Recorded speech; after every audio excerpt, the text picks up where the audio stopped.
Welcome to By Subject, a Silicon Slopes brand and marketing podcast. I'm your host, Peter Stevenson, and I'm here with my co-host, Alicia Smith. Hello. Managing partner at Modern 8. And our guest today is Alexi Hatch, VP of Global Growth Marketing at Quantum Metric. Thanks for joining us. Thanks for having me. I'm excited to be here. Yeah. Well, let's get started with your, where you came from. So where'd you grow up? What did you do for fun? Where'd you go to high school, college, all that stuff? Yeah. For the most part, I grew up here. I grew up in Salt Lake City and Cottonwood Heights. And so I spent, most of my childhood here. Great place to grow up for sure. I went to high school at Olympus High. And then as far as college goes, I kind of bounced around for a little bit, which is a funny part of my history is I left and went to Arizona State and I was going to be an architect. And so I went to design school and I have 3/4 of an architecture degree. And I had an internship one summer and I'm pretty sure 30 minutes in, I was like, oh, no, I'm not doing this for the rest of my life. What was it that you didn't like about it? It was just, you think architecture and design and interior, and you think it's going to be this really creative, just cool spot that you're doing all this fun stuff every single day. And it's not that way. It's far more kind of singular and you're kind of alone doing your own thing. It's not it's not very collaborative. And then the clients can be a total nightmare, Yeah. And so I just very quickly was like, I don't think this isn't going to fulfill me for very long. Yeah. And so I left Arizona State and I came back and I fumbled around for a while and I was like, I don't know what I want to do and what does this mean? And then my older brother called me one day and he said, hey, have you thought about going to Westminster and maybe looking at their marketing program? I was like, nope, but I will now. And so, looked into that and decided, let's go to Westminster. This looks good to me and I'll figure out when I want to graduate in. And ended up going into the marketing school. And I think it was my very first class at school was a marketing class. And within 30 minutes, I was like, I'm going to do this for the rest of my life. Oh, great. And You're pretty good at solving things in 30 minutes. It's my sweet spot. Yeah. Yeah. So I'm going to ask after 30 minutes of this what you think about the podcast. easy We'll enough. figure it out. Yeah. My whole theory on that is I don't need all the information and I don't need all the data. I just need enough to make a decision. Okay. And so, if I've got team members coming at me with let me tell you the entire data story. Yeah. I don't need to know that. I just the facts. I'll make a decision in 30 minutes. Okay. So, yeah. Okay, so 30 minutes in, you knew marketing was Yeah. for you. What was it that you liked? What was it that made you think this is for you? I think it was a combination of it's just all the things. It's a little bit of science and math. It's a little bit of storytelling. It's some art. It was just all the pieces that, fit all the parts of my brain that I really enjoyed. It's super collaborative. It felt really easy and a cool opportunity to fail in spaces. It was let's go try something new. I don't know if this is going to work, but this feels like a cool spot to do it. And so I just really love that. I love that side of it. And really, if I were to sum it up, it's the combination of art and science. And I love that. And I think that if I were to sum up the way that, the type of marketer I am, I'm exactly that. It's a lot of it's science that's measurable and that's awesome. And you can make decisions off of data. And some of it is just art. And you're just kind of have to believe that it's going to work. Yeah. And it's going to come together the way that you want it to. And so that's why I fell in love with it. So what years was this that you were at West Mini? Oh, gosh. 2011, 2011? I think. Okay. Yeah. And so you came out of school and where was your first job? Yeah. So funny enough, technically my first job was I was a marketing coordinator for an architecture firm. Oh, which So- one? EDA Architects. Oh, their offices are gorgeous. They sure are. Yes. And so funny, it just kind of combined all these things, which was really weird. So I did that for a while, but what I would consider probably the most my true first job in marketing was I was a media planner for McCann. Oh, And that's a fun first gig. yes, big time. What? And it's you're fresh out of college, you have no idea what's going on. Yeah. You're just stoked to have a job. Yeah. Looking back now, I'm like, oh, that was a big deal. Yeah. Yeah. So that was a heavy. which projects were you on? So 2012, 2013 was when you were there. Yeah. And so, who were you working with? Yeah, we and this is one of the great things about that agency as well is it specializes in B2B tech, which has really led to kind of the path of my career. I've Yeah. only worked in B2B tech. And again, I Interesting. didn't know the impact that was going to have. And Right. now I look back, I'm like, oh, I guess, yeah, okay. That was a big deal. And so I worked for kind of, Fortune 50 brands like Yeah. Panasonic and ExxonMobil and Pegasystems and Verizon and all of their B2B segments and products. So it was really cool. That's amazing. That's Yeah. a great first gig. So you started as a media planner. Mm-hmm. Did you grow in your role there? Did you jump to another place before you started to get promoted? Yeah, I did grow in there. I went from I started as an associate and then I grew up to a senior media planner there. So I spent a good amount of time there and it was really cool. McCann was, when I was there, they were so great at growing their internal talent. And McCann, especially the media planning and kind of engagement group, they were really set on bringing in people young, kind of at that associate level and growing them up. It was very Yeah. rare if we hired somebody in kind of that middle or senior tier. And I saw a lot of benefit out of that, because it just allowed you to kind of craft these kind of minds and process to really fit in with the organization rather than to have somebody come in and have a bit tougher time figuring out, what they're going to do at McCann and Yeah. what that means. So it was cool. It was a lot of fun. I loved my time there.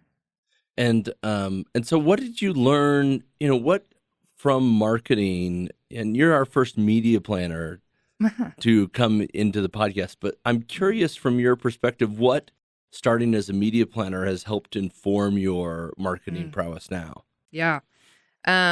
Massive impacts because it started me in data first. And so, that first job, I understood data like nobody's business, and I understood exactly what was performing, what wasn't. I understood how to use data to make decisions really quickly. I knew how to optimize to performance.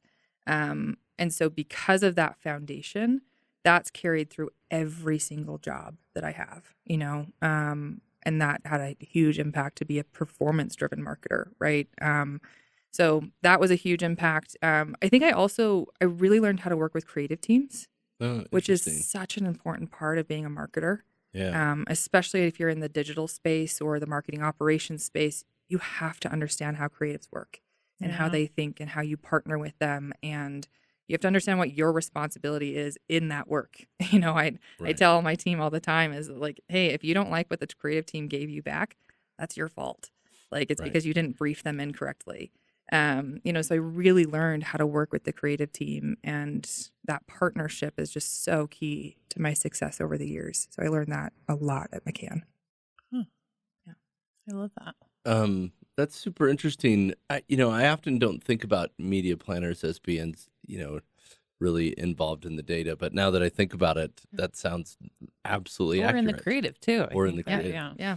It's kind of that interesting central hub where you're interacting with all the teams because, we're investing a lot of money on our clients' behalf. Yeah. And we need to be able to say, here's how it performed. Here's the Yeah. return that you got. Here's, how we worked with the strategy team to pick these placements because it fits this audience. Right. Here's why we've asked for this type of creative because this is the audience that we're going after. Here's the format that we're trying to do. And so it's this very kind of centralized role, actually, that's very dependent upon other teams in that collaboration, which was cool. It was really cool. Okay. Normally I wouldn't ask this question, but I'm curious from your perspective how you work with creatives. That is not something I've heard anybody say they're able to do very well. So I'm curious about this. What is the So- secret there? Well, I think I've got a little bit of an advantage here, the fact that I went to design school for Yeah. so long. Correct. Yeah. So, I try and help my team a lot.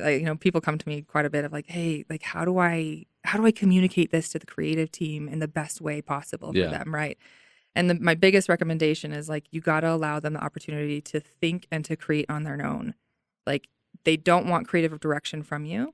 They have their own team that does that. Yeah. You need to be able to translate what you're looking for and why you're trying to accomplish something through an identity or a visual or something like that, and then allow them the space and the opportunity to create it. Once you infringe on that space, I think that's where Yeah. you start getting into problems, because it just like collapses their ability to think creatively, and they get frustrated, and that's not helpful. So, in your point of that's your fault if you don't like it, it was your brief. Yeah. What are some of the things that you've found that have steered the creatives in the wrong direction? Honestly, it's when they're lazy and don't fill out a brief very well. Oh, Is okay. what So happens. just details. It's just the detail, and man, I've been so fortunate to work with just incredible people throughout the years. And one of those is just an outstanding creative director that I've now worked with at 2 companies. I currently work with him. And he's the one that actually really taught me the importance of a brief. Hmm. And the way that he structured it is know, feel, think, and do. When a person or a prospect or somebody sees this creative, what do you want them to know? What do you want them to think? What you want them to feel, and what do you want them to do? And if you can provide the details around that, that allows the space for them to really think and, create what you want. But you have Who's to be very that detailed. creative director? Ben Child. Ben Child. And where else did you work with him? I worked with him at Workfront. Oh, okay. Mm-hmm. Interesting. Okay, so and he's where you're at now? Yeah. Okay. Mm-hmm. I'm curious to know, like, so you are at McCann, Mm-hmm. and and then you move where? Where's next? So went from McCann, and then I had a really short stint at ClearLink, and I was there for a brief period of time, and then I went brandside, and I went okay. to Workfront. Okay. And so I was at Workfront for a good chunk of time, and that's where I met Ben. Workfront, the Workfront days were, man, I mean, I learned so much there, and they impacted my trajectory and career, in just immeasurable ways. What was it that brought you to Workfront? Like, why did you decide you wanted to go in, at brandside? A friend. A friend? Who was Yeah, that? Yeah. Marissa Dean. Marissa Dean? Yeah. So I met her at McCann. Okay. So we worked there together. And then, she called me up one day and said, "Hey, you want to come talk about Workfront with me?" Mhm. I was like, "I mean, sure. Tell me about it." Yeah. So we sat down, and she kind of told me about this role that was open, and I'd kind of been toying with the idea of going brand side. And I knew that I always eventually wanted to go brand side. I'm not an agency lifer by any means. Yeah. I respect the hell out of anybody that can be the agency lifer, but not me. And so I knew I eventually wanted to be there. And then this just felt like a good jump. And I knew people that were over there, and so I made the move. What years was that? Oh man, you're really testing me on my years here. I think 2013. Okay, so is when really it was. sort of 2014. during the hyper growth phase of Workfront. Mm-hmm. What were things like there then? When I joined, it was kind of right after they really started bringing in an incredibly strong executive team. Yeah. And that executive team had one goal, and it was an exit. And so that team had been brought in a little bit before I was in there. And so we were able to really focus on that one single goal. And I feel incredibly fortunate to have worked for that CMO and that CEO. They're just remarkable leaders, and I was able to learn so much from them, especially our CEO, Alex Shootman. I don't know if I've ever had a CEO that's been able to truly steer a ship the way that he does. He was able to find a way to get 1,000 people aligned to a single goal and a single mission. And he brought purpose to everybody's work.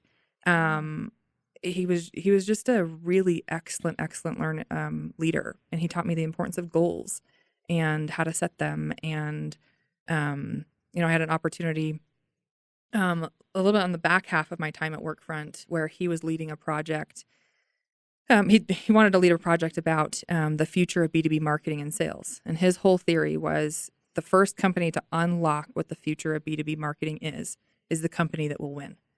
And so he pulled together this really cross-functional group across the business to kind of craft what this looks like. And I was very fortunate to lead that project. Wow. And so over that course of time, he was able to mentor me essentially. And I had, kind of unprecedented access to the CEO, which was awesome. And so I was able to just learn so much from him from a leadership standpoint, and, how to set goals, how to lead a team, how to get consensus, all the different things that he was working on so hard in order to get us to an exit. And ultimately, they achieved that. We went through an exit, and we were acquired by Adobe. Yeah. What were some of the things you learned from him that you've taken to, heart now as you're leading your own teams? Yeah, I think probably a couple of the major ones are goal setting and the importance of establishing kind of a tiered structure of goals, establishing real goals, like you're going to hit these, this is a real thing that you're going to achieve. But what we're really going to strive towards is the stretch goals. And the stretch goals are the ones where by the time you achieve it, you're hanging on by your fingertips. And I love that visual because when you actually do achieve a stretch goal, it feels like that. It feels like you are hanging on by your fingertips, and it's just awesome because it really progresses the team forward in a pretty big way and requires them to really way more innovative because it's a lot more difficult to kind of close that gap between a real goal and a stretch goal, and so it requires that creativity. So I think that's one area, setting goals and aligning your teams around that goal. The other one, and this is a lot of like consensus building and how you get into a room and how you build collaboration with a group of people. And I think one of the things that always kind of pops into my head is asking the question, are we at the right elevation right now? You get in a group of 12 people and you're saying, hey, we need to solve this. People are going to come at it from 400 different angles. There's going to be people at 30,000 feet. There's going to be people at 3 feet, and it's really easy when you're trying to solve a big problem to go and talk tactics. It's rarely the right approach when you're trying to solve a big problem. You have to look at the big picture of it. And so one of the things that he taught me was like, no, literally ask the team out loud, are we at the right elevation right now? If you feel like it's getting too in the weeds. And that works. I use that tactic a lot to get people to think differently and to get out of the weeds and to get out of the tactics and start thinking more creatively. So that was a big lesson from him as well. I have a question on the goal setting. Was it more goal setting in terms of like hitting financial numbers, or is it more goal setting that was a little more like process oriented or like personal goals or things like that to help get to the end result, which would probably be a financial? Was it both, or? It was kind of both. I think more than anything, we never over rotated on the financials because the financials are an outcome of other things. And so it was like, okay, what are the building blocks that's going to get us to financial success? So it was like you kind of had this number that was sitting there of like, yeah, we want to hit this, but it was more focusing on what are those details that get us there, that he really focused the entire organization on. And the goals as well. Yeah, great. Exactly. And do you think that goal setting attitude from him was what was allowed him to turn the ship, like you said, to lead the ship?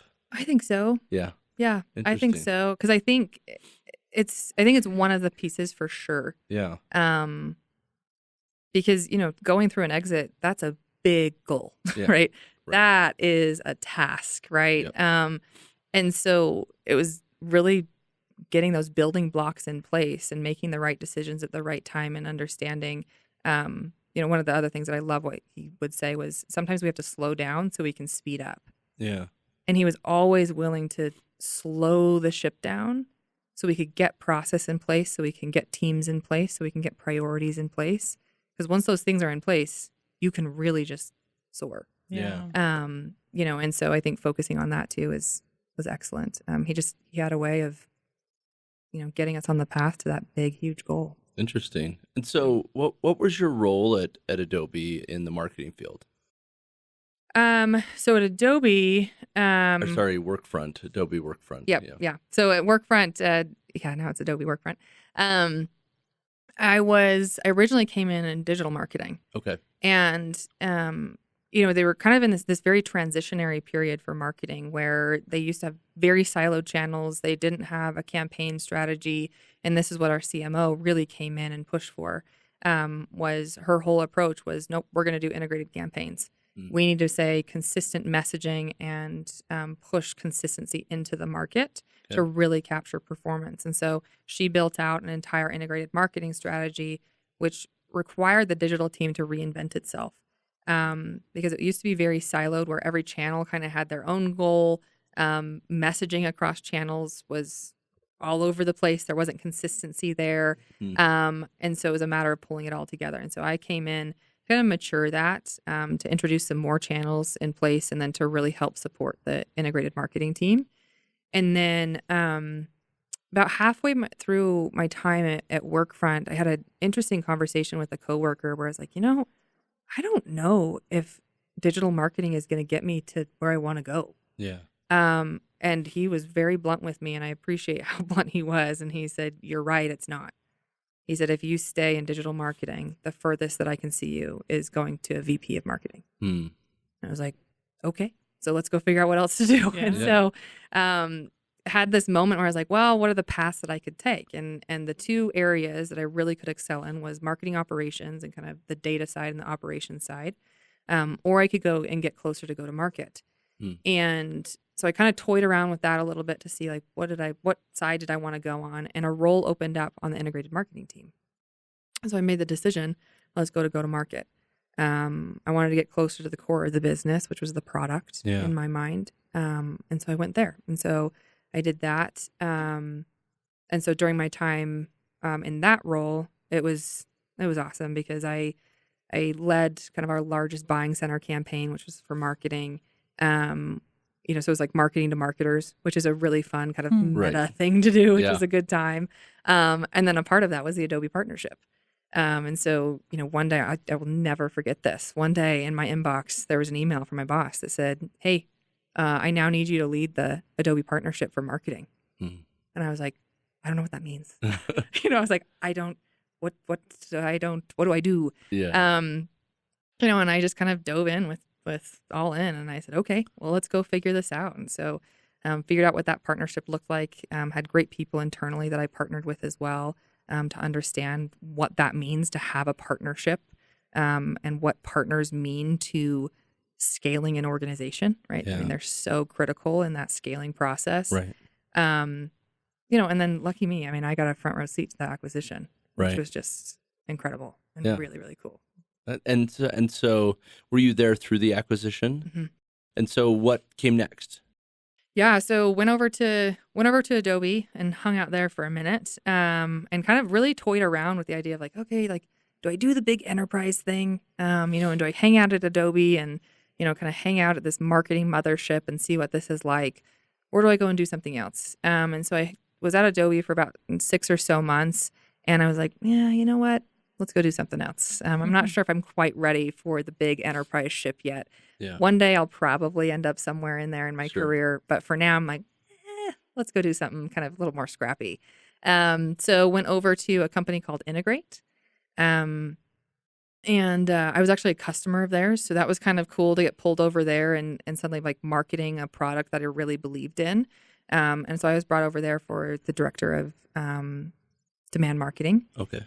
So very similar, kind of like led a kind of campaigns and digital team, kind of hybrid group. Working on brand specifically type projects, right? A little bit of brand, a lot of demand gen stuff, and all of that. So that was fun. I did that for a while, and then this opportunity with Quantum came up, and I wasn't looking. It was kind of one of those opportunities where it was actually Ben that Ben called me up one day and said, "Hey, you need to come over here." And I was like, "Okay, relax. Like I've been at this new job for like 4 seconds. Like let me, figure this out for a second." And eventually kind of met with the CMO there and talked to Ben a lot about it, and it was just it was an opportunity that I was like, "Whoa, you can't say no to this." Yeah. And so I moved over there.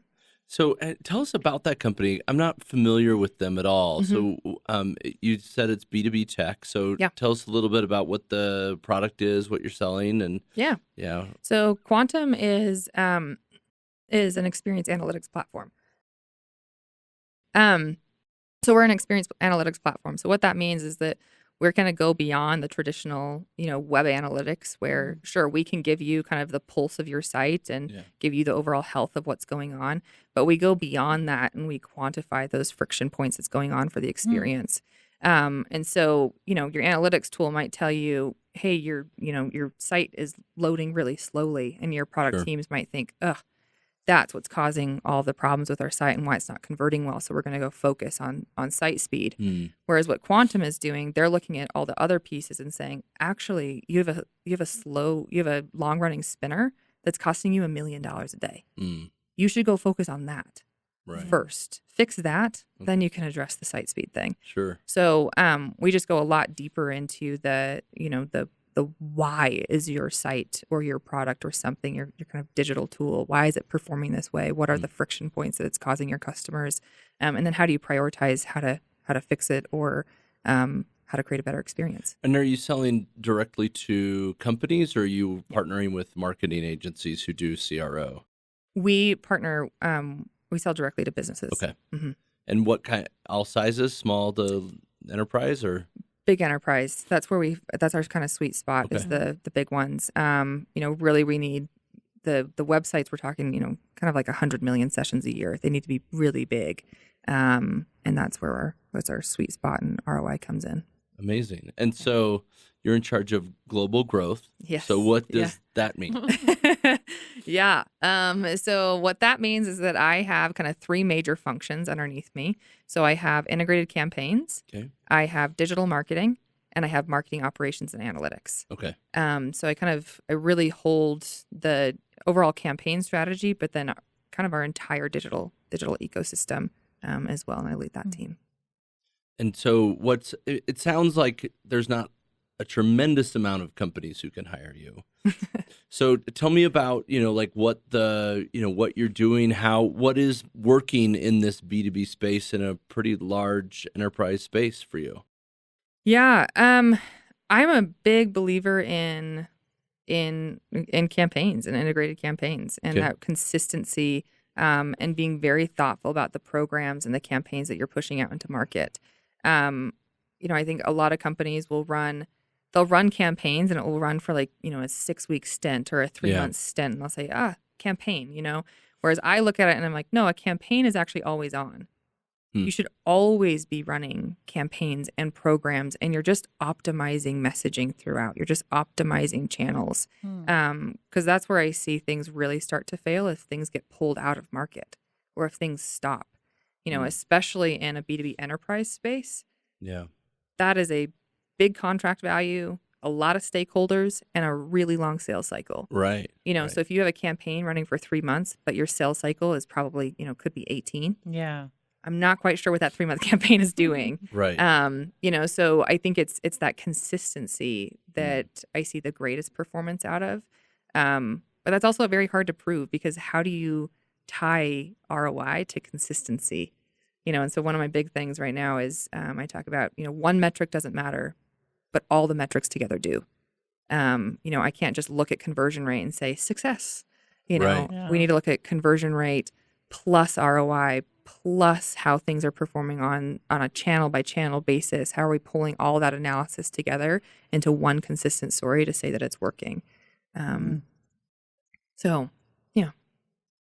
Interesting. So where are you, you talk about, multi-channel, campaigns. What is working in that B2B space? Like what channels are you optimizing? Where are you on the, what are you doing? Yeah. So the biggest ones for us right now, we see a lot of success from paid social for Okay. sure. Specifically LinkedIn. Outside of that, it's squishy at best for this type of product. Probably. Sometimes it totally works for B2B, and Yeah. Facebook and the other channels actually have excellent targeting. But LinkedIn does pretty well for us. What we're seeing right now is some of our awareness plays, for example, are having a really interesting halo effect on our website performance. So meaning, we run like display campaigns or native campaigns that's not going to result in any pipeline. We all know that from a direct attribution standpoint. Yeah. But once we pushed all that in market, all of a sudden our requested demos went up. And so there's this really excellent halo effect that's happening by running those types of channels. that you can't tie directly to pipeline. But when Yeah. you look at all the metrics together, you can Yeah. kind of look at the timelines and say, well, that's when that entered market, and here's where we saw a change. Mm. And so being able to optimize for performance of all channels together allows you to see that. Yeah. And to decide that even though I can't attribute it directly to this ad, Yeah. I know that it's working. Mhm. That's great. Totally. Um, Sometimes my CFO doesn't appreciate that, but Sure. yeah. One thing that I keep thinking about that you mentioned earlier is talking to somebody about, where you wanted to go. Mhm. So tell me what the future holds for you. Where do you want to grow to? Man. What stood in the way as deep to the just heart. being a digital marketer? Yeah. For me, I've always wanted to land in the C-suite. Mhm. That's always been the goal. And I've never looked at it and said, I want one specific kind of C-suite spot over the other. I think it always shocks people when I say that and they're like, why didn't you just say CMO? Right. And I'm like, well, Yeah. I mean, I would go and be a CMO, Mhm. but Yeah. is that where I want to land? I don't know, Yeah. So I could certainly see myself landing as CMO. I could certainly kind of see myself landing in kind of a strategy role, or even just kind of a performance kind of revenue role for Sure. sure. And at the end of the day, would I absolutely, want to be a CEO? Sure. Yeah. I would take that on. Okay. Yeah. It's funny. We did an interview earlier today with another marketer, and I mentioned to them that they would be a great CEO, and they said they did not want that job. So it's fun to hear you say that Yeah. you're going for that. Yeah. It'd be fun. But I really enjoy leading people. I love marketing and I love what I do. And I love the kind of in the weeds piece of it, certainly. But I always, love leading people, and I love giving purpose to their work and setting big picture strategy. Is where I really enjoy my job. Yeah, that's amazing. Would love to hear, just kind of as we wrap up, is there one piece of advice that you would give to our listeners if they were interested in marketing or they're currently in marketing? And what's your nugget of wisdom? Yeah, I think I have a couple of them. One of them is to be curious, and never think that you know everything. That is a real boring spot to be. Even if you've done something for a really long time, never think that you know it all, and just be curious. Be curious about, you want to know how to work with the creative team? Go and be curious about what their day looks like. Yeah. Go and ask them what that experience is like. You want to know how to, best support a sales team? Same thing. Get curious about what their day looks like and how to partner with them in that way. So I think that's a major one, is just approach everything with curiosity. I think for anybody that wants to enter the tech space, my biggest recommendation is figure out what you really love, and what stage you love. Yeah. Because, if you're a process oriented person that, really loves clarity in their job and, really knows what to do, don't go join a Series A company. Yeah. Right. Don't go do that. If you Yeah. want to hustle and grind and you love that part of it, absolutely. Yeah. Go and do that. And I think, figuring out what do you love, and where do you find success, and go find that. Go find that company that's sitting in that stage where you yourself can be successful. Yeah, that's smart. And my favorite question is, where should people go to find great food or drink? You mentioned you live downtown, so I'm very excited about your recommendation.